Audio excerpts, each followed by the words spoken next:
مولاي صل وسلم دائما أبدا على حبيبك خير الخلق كلهم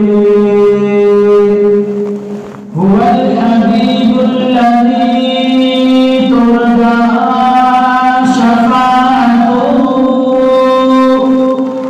لكل أول من الأهوال مبتهل يا ربي بالمصطفى بلغ مقاصدنا واغفر لنا ما مضى يا واسع الكرم آج لے امت کی پناہ آج مدد مانگ سے کل نمانے قیامت میں اگر مان گیا انہیں جانا انہیں مانا نہ رکھا غیر سے کام للہ الحمد میں دنیا سے مسلمان بنا اللہ تبارک و تعالی کی حمد و ثنا کے بعد لاکھوں کروڑوں درود و سلام ہو اس پاک ہستی پر جن کا نام نامی اسم گرامی سیدنا محمد رسول اللہ صلی اللہ تعالی علیہ وسلم ہے۔ دعائیں اللہ رب العزت کی بارگاہ میں کہ جو میں نے آیت کریمہ پڑھنے کا شرف حاصل کیا، اللہ تعالی مجھ سمیت ہم سب کو اس پر عمل پیرا ہونے کی توفیق عطا فرمائے۔ آج کا جمعہ المبارک کا موضوع ماہ شعبان المعظم کے ببرکت مہینے کے پہلے جمعہ المبارک کے حوالے سے خوف خدا عز و جل ہے کہ ہمیں رب عز و جل سے کس طرح خوف رکھنا چاہیے، ہمارے دلوں کی کیفیت وہ کیا ہونی چاہیے،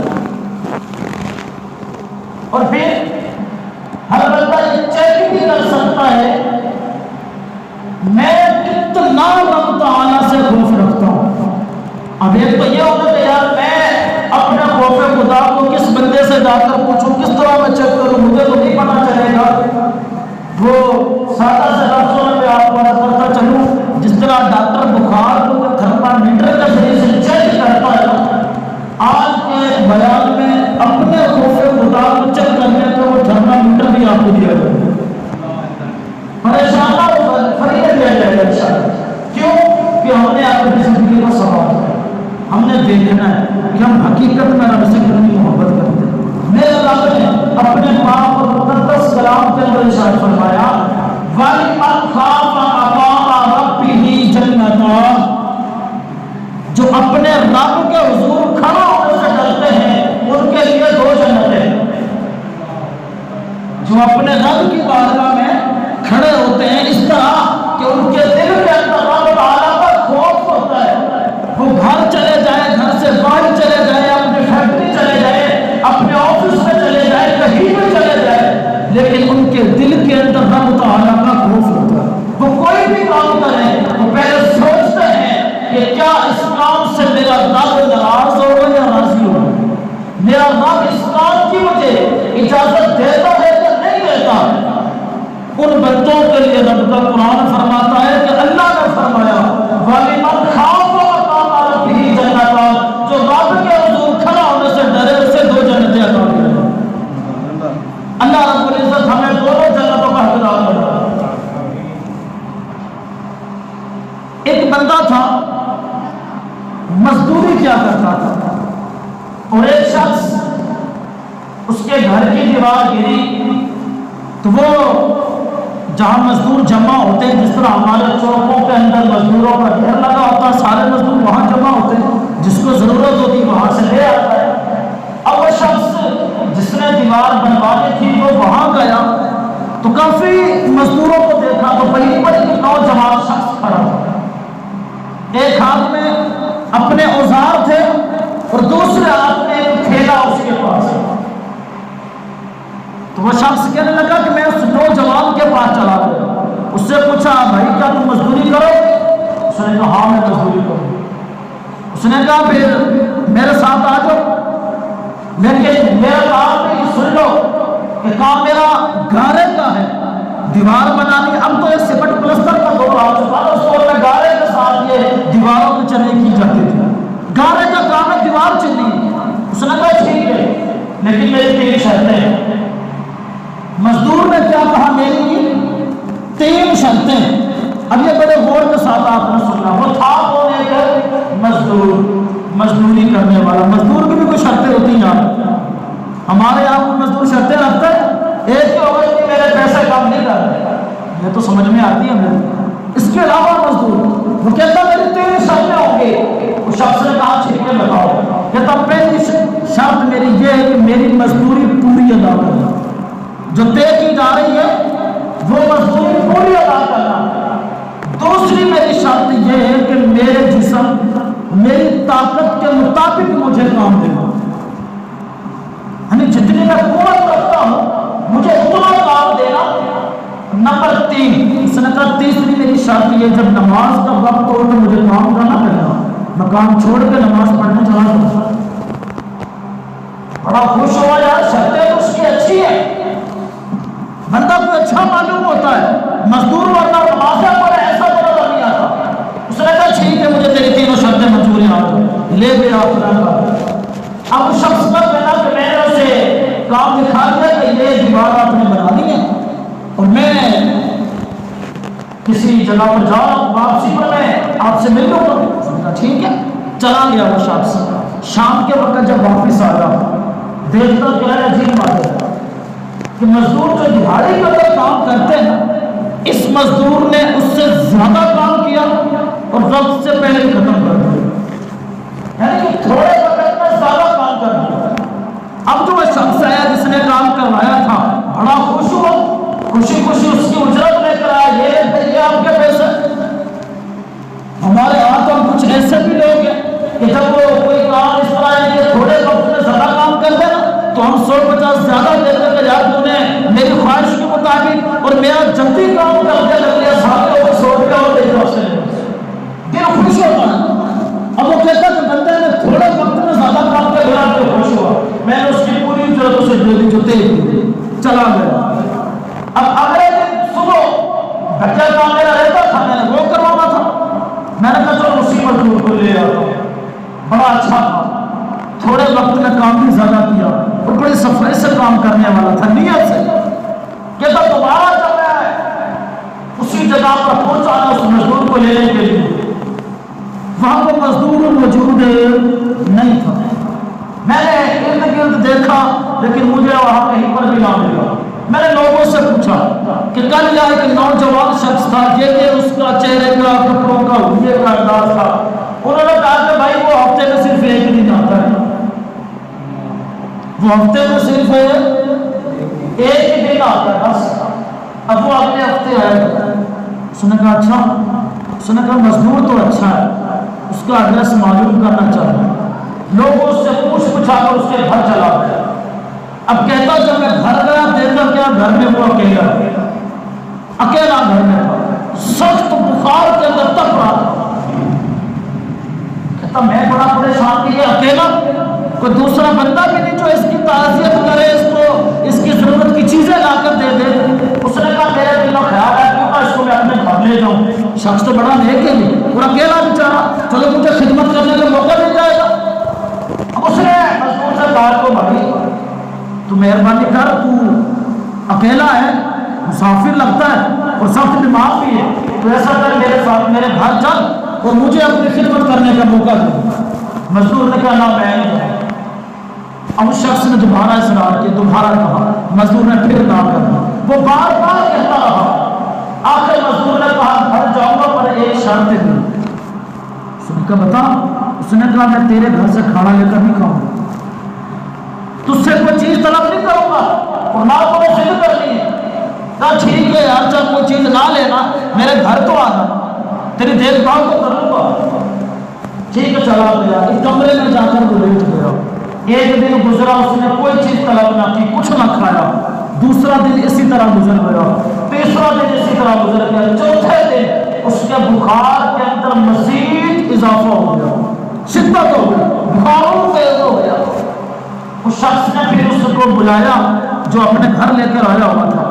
بلا کر کہا بھائی مجھے لگتا ہے کہ میرا وقت قریب آ چکا, بہت جلد میں دنیا سے رخصت ہونے والا ہوں, تو میری وصیت ہے اس پر تو عمل کرنا, تو یہ تیرا احسان ہوگا.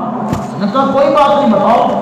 اس نے کہا نمبر 1, جب میں مر جاؤں تو میرے گلے میں رسی ڈال کر گھسیٹ تو میرے گھر سے باہر لے کر جانا, اور پھر اپنے مکان کے ارد گرد چکر لگوانا, اور یہ نگاہ دینا لوگوں اللہ کی نافرمانی کرنے والوں کا یہ حشر ہوتا ہے.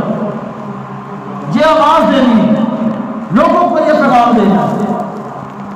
اور اس کے بعد جب کفن و دفن کا انتظام میرا کر چکا, فارغ ہو جاؤں, اس کے بعد بادشاہ ہارون رشید کے پاس جانا, ایک قرآن دیا, ایک انگوٹھی دی, یہ دو میری طرف سے امانت ہے. بادشاہ ہارون رشید کو جا کر دے دینا, اور اسے میری طرف سے پیغام دینا, کہنا کہ دنیا کے اندر کب تک زندہ رہے, کتنا دنیا کے اندر عیش و عشرت کرو, ایک دن مرنا ہے آخر موت. اس قبر کی تیاری کرو, مرنے کی تیاری کرو, جو تمہیں دنیا سے جانے کے بعد کام آئیں گے وہ اعمال کرو, یہ دنیا کام نہیں آئے گی. اور اگر آپ نے کچھ نہ کیا تو دنیا سے جانے کے بعد پچھتاؤ گے, اور اس پچھتانے کا تمہیں کوئی فائدہ نہیں ہوگا. یہ میری طرف سے بادشاہ کو پیغام دے. اتنا کہنے کے بعد وہ نوجوان اللہ کو پیارا ہو وفات پا گیا. اور وہ شخص کہتا کہ میں پہلے تو بڑا رویا خود کہ اتنا نیک شخص کے دل کے اندر کتنا خوف رکھتا ہے. تو کہنے لگا میں کچھ دیر رونے کے بعد وصیت اس نے کی تھی, عمل کرنا مجبوری بن گئی میری, کہ تو میں رسی لے کر آیا. رسی کو جیسے میں نے اس کے گلے میں ڈالنے کا میں نے ارادہ کیا نا کہ اس کے گلے میں ڈالوں, تو کمرے کے کونے سے آواز ہے, گھر سے آواز دینے والے نے کہا کہ کیا اللہ کے ولیوں کے ساتھ یہ حشر کیا جاتا ہے, اللہ کے ولیوں کے ساتھ ایسا کیا جاتا ہے, ہرگز یہ نہ کرنا. یہ غیب سے ملا ہے. اس پر کہا کہ میرے پاؤں پر سکین نکل گئی, میں نے رسی کو چھوڑ دیا. پھر اس بندے کے میں نے غسل, کفن اور دفن کا اہتمام کیا. یہ سب کچھ کرنے کے بعد میں روانہ ہو گیا بادشاہ ہارون رشید کی طرف. دو امانتیں تھیں, پیغام اور ایک قرآن اور وہ کچھ بولے نہیں سے. جب میں بادشاہ ہارون رشید کے پاس گیا نا جب, تو لوگوں نے اندر بتانا دیا. میں نے ایک خط لکھا, اس خط میں لکھ کر میں نے بادشاہ کو کہا کہ بادشاہ مجھے بہت ضروری آپ سے ملاقات کرنی ہے, قرآن کے لیے بہت اہم اور خاص پیغام لے کر آیا ہوں, لہٰذا مجھے اندر آنے کی اجازت دیجیے. اب جب وہ خط بادشاہ کا تھا تو بادشاہ کا ٹھیک ہے میں جو ادھر سے اندر چلا گیا. جب اندر گیا تو شخص نے پہلے قرآن اور پھر انگوٹھی, کہا کہ ایک مزدور شخص تھا, اس نے یہ دو تحفے دیے کہ بادشاہ ہارون رشید کو دے دیا. بادشاہ چونک پڑا, کہا کہ مزدور نہ دیا, مزدور نہ دیا, مزدور نہ دیا, 3 دفعہ جملے دہرائے کہ مزدور تھا. وہ شخص کہتا میں بڑا حیران ہے کہ مزدور کے لیے بادشاہ اتنا آزمائش میں کیوں مبتلا ہو رہا ہے, اس کی کیفیت بدل رہی ہے. کہتا پھر کچھ دیر وہ پریشان ہوا. اس نے کہا اچھا یہ بتا, جس شخص نے تجھے دیا, جس مزدور نے دیا, وہ کہاں, اس وقت کہاں ملے گا؟ تو شخص نے کہا کہ بادشاہ وہ ملے گا نہیں, وہ تو اللہ کو پیارا ہوگا, وہ تو پوچھ کر دیا دنیا سے. بادشاہ نے کہا اچھا مجھے یہ پتا جب وہ دنیا سے کیا تو اس کے پاس موجود تھا. کہنے نے کہا جی ہاں میں اس کے پاس تھا. بادشاہ نے کہا پھر مجھے بتاؤ اس نے کیا وصیت کی, مجھے بتاؤ وہ کیا وصیت کر کے گیا ہے. تو پھر اس شخص نے وصیت پیش کی کہ وہ یہ پیغام دے کر گیا. جب بادشاہ کو پیغام دیا تو بادشاہ نے زور سے چیخ ماری, بے ہوش ہو کر زمین پہ گر پڑا. اب وہ شخص اور بھی حیران, یہ کیا بات رہا ہے کہ عام سے مزدور کے لیے بادشاہ اتنا پریشان ہے. تو پھر جب بادشاہ ہوش میں آیا تو بادشاہ نے کہا کہ وہ نوجوان مجھے اس مزدور کی قبر کے پاس ہی لے جائے, رات کا وقت ہے.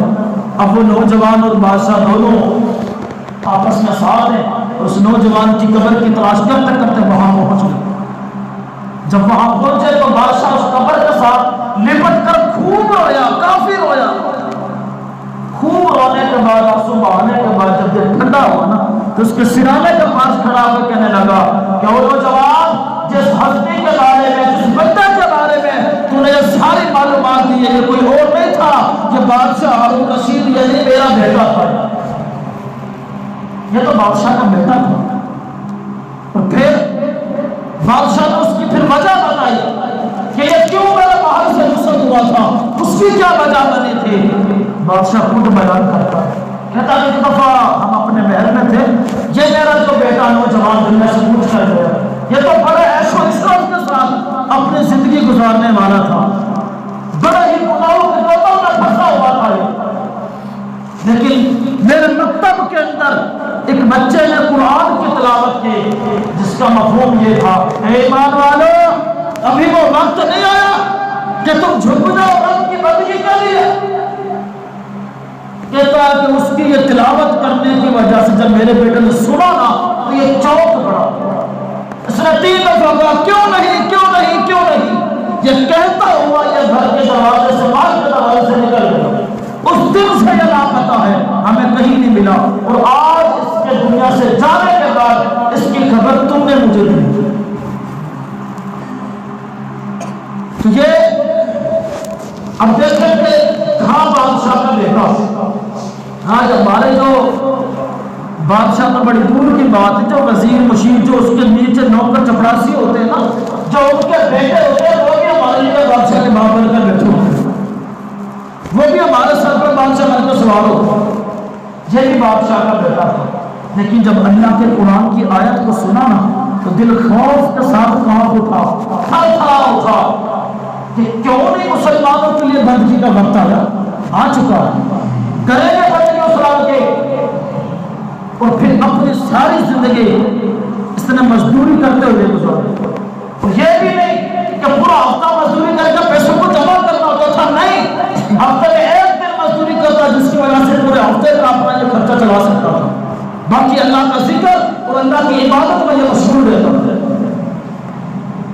اور جب دنیا سے کوچ کی تو وصیت بھی کی, شاید کہ اس کی وجہ سے اللہ مجھ سے راضی ہو جائے, لیکن اللہ تو پہلے سے راضی تھا. اسی لیے غیر سے آواز آئی تھی کہ اللہ کے ولیوں کو ساتھ یہ حشر نہیں کیا جاتا کہ گلے میں رسی ڈال کر ان کو باہر گھسیا نہ جائے. ہاں, اللہ کے ولیوں کو ساتھ یہ حشر نہیں ہوتا. خوف و خدا اس طرح ہمارے دل میں ہونا چاہیے کہ جہاں بھی ہمیں کوئی گناہ نہ کہے تو ہمارا جسم اسی وقت کہاں پوچھے, ڈر جائے ہم کہ میں جس کی نافرمانی کرنے جا رہا ہوں وہ مجھے دیکھ رہا ہے, میں جس کے حکم کی نافرمانی کر رہا ہوں, جس کے قرآن کے خلاف جا رہا ہوں, وہ رب مجھے دیکھ رہا ہے اور اس کی پکڑ بڑی سخت ہے. اسی کو میں سادہ سے جملوں میں سمجھاتا چلوں. آج کے ہمارے دور میں جب ہمارے بچے اور ہم سب اس دور سے گزرے ہیں, جب ہمیں کوئی سکول کا امتحان دے رہا ہوتا ہم کتنے پریشانی ہوتے ہیں, کتنی پریشانی کتنی پرابلم ہوتی ہے. کیا امتحان ہے, چھٹی نہیں کرنی, سکول سے چھٹی ہو بھی گئی تو گھر میں بیٹھ کے ماں باپ پڑھاتے ہیں, اکیڈمی سے چھٹی ہو بھی گئی تو ماں باپ خود استاد بن جاتے ہیں کہ بیٹا تو نے پڑھنا ہے, تو نے چل کر امتحان ہے, پڑھے گا تو پاس کیسے ہوگا. پھر ہم وہ سال کے جو کوسچن پیپر ہوتے ہیں جو پیچھے گزر چکے وہ سارے تلاش کرتے ہیں, یار اس میں سے یہ سوال آئے گا, یہ آ جائے, یہ نہ آ جائے, یہ نہ آ جائے, وہ سارے کو یاد کر رہے ہوتے ہیں. اس دنیا کے امتحان کتنی پریشانی ہوتی ہے. رات کو ساری پریشانی ٹینشن کی وجہ سے سو نہیں پاتے یا صبح بھی فیل نہ ہو جائے، ماں باپ کی بچہ فیل نہ ہو جائے، بڑی محنت کی ہے سال بھر۔ مجھے صرف اتنا بتا دے قبر کے امتحان کی کوئی تیاری کی ہے؟ قبر کے امتحان کی بھی تو کوئی تیاری ہوگی نا، اس کے بھی تو کوئی سوال ہمیں اللہ کے نبی نے بتا دیے تھے، من ربک کا تیرا رب کون ہے؟ ایک سوال یہ یاد کرنا اسے، ماں دینوں کا تیرا دین کیا، پہچانو اپنے دین کو، ماں کنت تکون فی حق ھذا الرجل، بتا دو اس ہستی کے بارے میں کیا کہتا ہے جس کے بارے میں قبر میں سوال ہوگا، آج اسے کرو نا محبت تاکہ وہ قبر میں کام آئے۔ ہمیں تو قبر کے سوال کہہ دیے، کہتا ہے کہ وہ پیپر لیک ہو چکا، ہمارے سوال تو پہلے سے لیک ہو چکے ہیں، ہم تک پہنچے ہوئے، لیکن افسوس سوال تک پہنچ جانے کے بعد کیا ان کے جوابات کی تیاری نہیں کرتے۔ اور پھر سکول میں اگر ہمارا بچہ فیل ہو جائے تو کیا ہوتا ہے؟ ایک تو پیپروں میں فیل ہوا تو زندگی پیپر ہو جاتے ہیں، اس کی دوبارہ موقع مل جاتا ہے۔ اگر ان میں بھی فیل ہو جائے تو ایک سال بچے کا ضائع ہوتا ہے، سال کے بعد دوبارہ پھر موقع ملتا ہے۔ لیکن یاد رکھیں قبر کا امتحان اس کے بعد آپ سے، اگر سوالوں میں فیل ہو گئے تو زندگی کا موقع نہیں ملے گا۔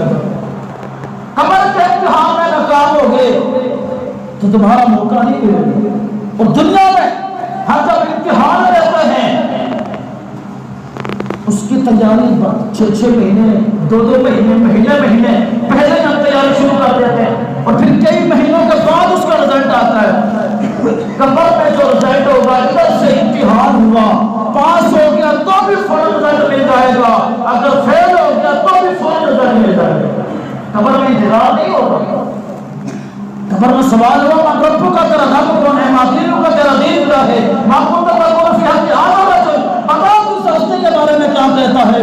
اگر سوالوں میں کامیاب ہو گئے تو جنت کی کھڑکیاں کھول دی گئے، اگر سوالوں میں کامیاب ہو گئے تو جنت ہماری قبر کو جنت کی خوشبوؤں سے معطر کر دیا جائے گا، ہماری قبر کو نور سے منور کر دیا جائے گا۔ سوالوں میں کامیاب ہو گئے رزلٹ فوراً ملے گا، ہماری قبر کو تحتے نگاہ وسیع کر دیا جائے گا، ہماری قبر میں جنت کے بچھونوں کو بچھا دیا جائے گا۔ اور اسی کے ساتھ اگر قبر کے سوالوں میں ناکام ہو گئے، امتحان میں ناکام ہو گئے تو اس کا بھی رزلٹ فوراً ملے گا، فوراً رزلٹ ملے گا۔ قبر میں سانپ بچھوؤں کو چھوڑ دیا جائے گا، قبر کو آگ سے بھر دیا جائے گا، قبر میں سانپ بچھوؤں کو ہمارے اوپر مسلط کر دیا جائے گا، پاس ہو جائے تو بھی فیل ہو جائے تو بھی قبر میں امتحان کے رزلٹ کا انتظار نہ کر کے فوراً اس کا رزلٹ ہمیں دے دیا جائے گا۔ تو یاد رکھیں دونوں منظر ہمارے سامنے ہیں، پاس ہونے والا بھی فیل ہونے والا بھی۔ اب ہم دیکھیں سوال بھی ہمارے سامنے ہے، میں مختصر اور محدود چیزوں کو بیان کر دوں۔ نماز پڑھنا ہمارے سامنے ہے، ماہ رمضان کی آمد ہے، روزے رکھنا ہمارے سامنے ہے، جن پر حج فرض ہو حج کرنا ہم سب کے سامنے ہے، صدقہ زکوٰۃ خیرات یہ سب ہمارے سامنے ہے، قرآن کی تلاوت کرنا ہمارے سامنے ہے، یہ سارے اور یہ سارے سوال کے بارے میں پوچھے جائیں گے، سب کے بارے میں سوال ہوگا، ہم سب کو پتا ہے، لیکن ہم نے تیاری کتنا کی۔ نماز کے بارے میں سوال ہوگا، ہم نے کتنی نمازیں پڑھی اور جن کی رہ گئی وہ کتنا اپنے چھوٹی ہوئی نمازوں کو پورا کر دیں تاکہ قبر میں سوال کا جواب آسانی سے دے سکے۔ اپنے گریبان میں جھانکیں، ڈنک مچھر کا مجھ سے تو سہا جاتا نہیں، قبر میں بچھو کا ڈنک کیسے سہوں گا یار۔ آج تو ذرا مچھروں کا موسم بھی آ گیا نا، اگر مچھر آپ کو رات کو تھوڑا سا کاٹ دے تو ہماری نیند خراب ہو جاتی ہے، ہم تو سو نہیں پاتے۔ جب ہم سے مچھر کا ڈنک برداشت نہیں ہوتا، قبر میں سانپ بچھو کے ڈنک کو کیسے برداشت کریں گے، کہاں سے طاقت لائیں گے؟ اور اسی طرح نبی کریم علیہ السلام نے ارشاد فرمایا کہ جیسا تم دنیا میں کرو گے اسی کا لیول بدل تمہیں عطا ہوگا، جیسی کرنی ویسی کرنی۔ آج اگر عمل نیک ہوں گے تو قبر کے اندر جزا ملے گی.